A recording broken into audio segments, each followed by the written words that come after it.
इस प्रेस वार्ता में उपस्थित है पार्टी के प्रखर वक्ता, पार्टी के वरिष्ठ नेता, प्रदेश प्रवक्ता श्रीमान अतुल सादेव जी वो मंच पर उपस्थित है। मैं उनका इस मंच पर स्वागत अभिनंदन जोहार करता हूं और उनसे विनम्र आग्रह करता हूं कि आप सभी को संबोधित करें।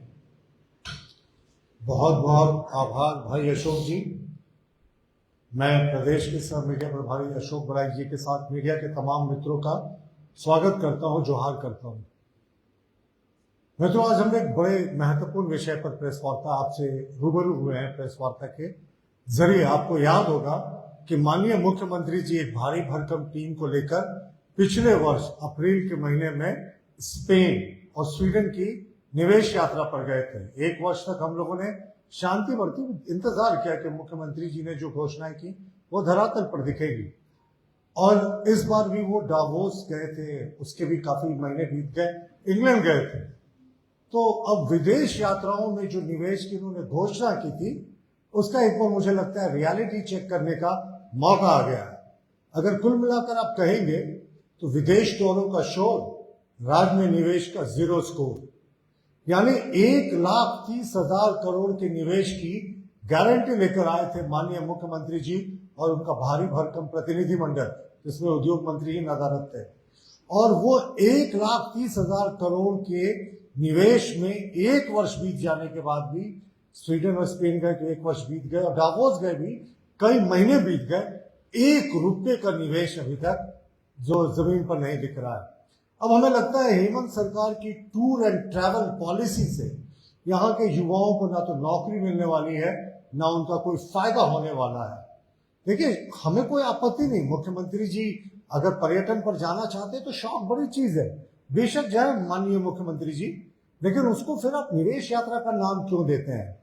अब हम आपको अगले 10 मिनट में एक एक करके दिखाएंगे कि माननीय मुख्यमंत्री जी ने कितनी बड़ी बड़ी घोषणाएं की थी और क्या उनका जो पूरा ट्रैवल गया था, उनका जो विदेश निवेश लाने के लिए जिसका जीरो स्कोर था, किस कंपनी ने अभी तक क्या क्या किया। शुरुआत करते हैं। माननीय मुख्यमंत्री जी, जैसा मैंने आपको कहा, स्पेन गए थे। वहां घोषणा की गई राज्य सरकार के द्वारा लौटने पर कि वहां की एक मेजर कंपनी है फिरा डी बार्सिलोना, ये रांची में एक mega convention and trade exhibition centre बनाएगी जो बार्सिलोना के अंतर्राष्ट्रीय प्रदर्शनी केंद्र की तर्ज पर होगा।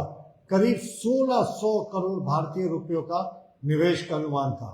अभी तक एक वर्ष के बाद भी कोई प्रतिनिधि नहीं आया है, न ही उद्योग विभाग ने अभी तक कोई जमीन चिन्हित की है।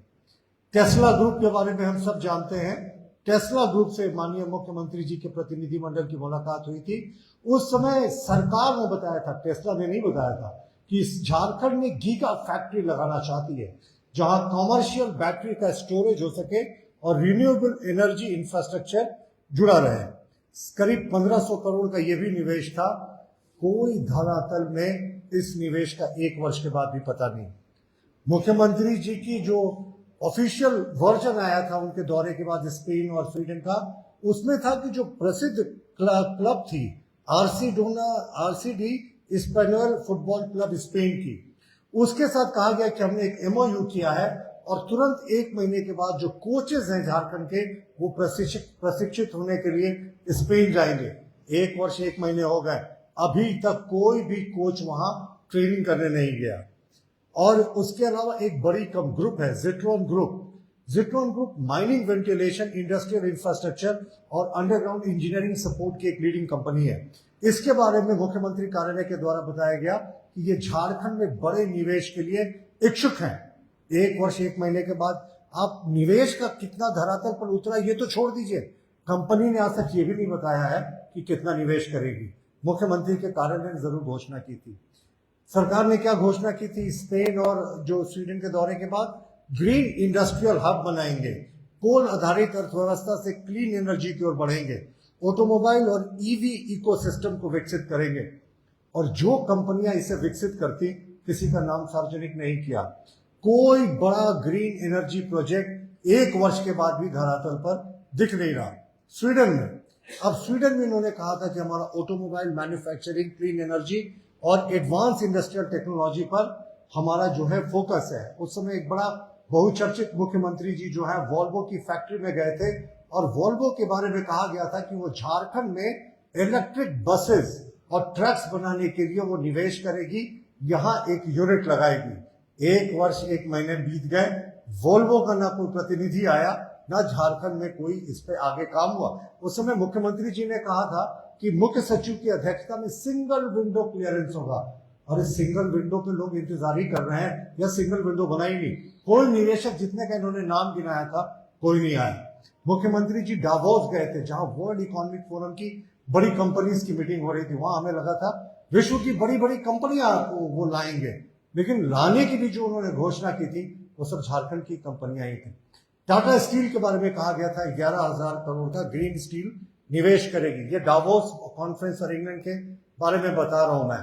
और ये इसकी सच्चाई क्या थी कि जो टाटा स्टील पहले से जो काम कर रही है उसी की रीपैकेजिंग करके मुख्यमंत्री जी इसको 11,000 करोड़ की जीत बताना चाहते थे, लेकिन अभी भी कोई ये धरातल पर दिख नहीं रहा टाटा स्टील के 11,000 करोड़ का निवेश जो है वो कहां आएगा।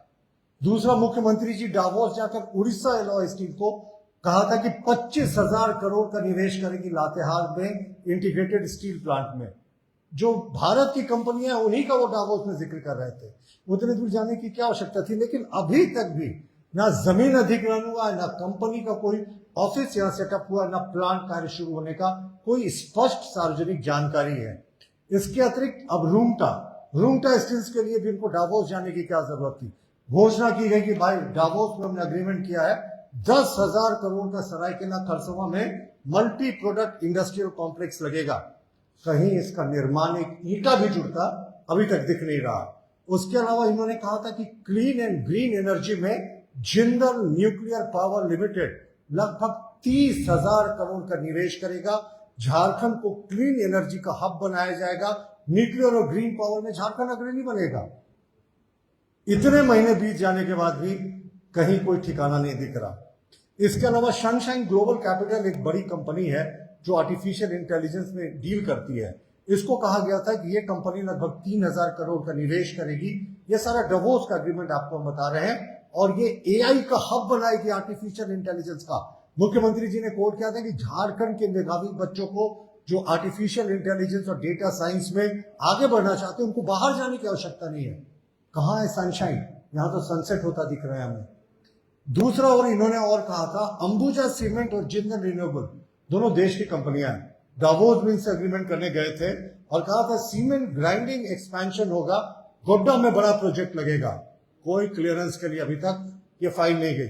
और मैंने आपको जो पहले इसका उदाहरण दिया था जिंदल न्यूक्लियर पावर का, केंद्र सरकार को न्यूक्लियर पावर के लिए एक नो ऑब्जेक्शन सर्टिफिकेट भेजा जाता है, लेकिन कभी इसका ऑफिस ही नहीं बना, कोई प्लांट के लिए अधिग्रहण नहीं हुआ, तो नो ऑब्जेक्शन सर्टिफिकेट भी आज तक केंद्र सरकार को नहीं भेजा गया आगे काम करने के लिए।